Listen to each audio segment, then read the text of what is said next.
Mm. Ito na.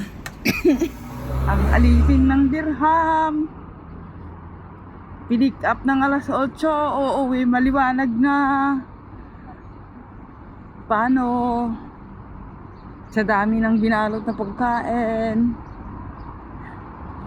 Yung mga na-stock sa KSA Saudi, nagbiyahe sila papunta sa may terminal ng tren 4 hours.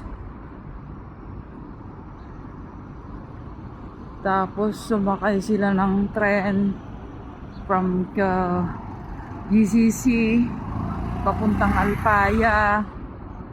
Yun, pagdating ng Alpaya sa head office ng Etihad Rail, saka namin pinamahagi yung mga binalot naming mga pagkain para sa kanila. O diba, ganun sila kaalaga ng government nila. Yung sinundo, hinatid, pinakain, at saka safe sila kahit ganito yung kasalukuyang sitwasyon. Kami naman kanina nagdi-distribute ng pagkain.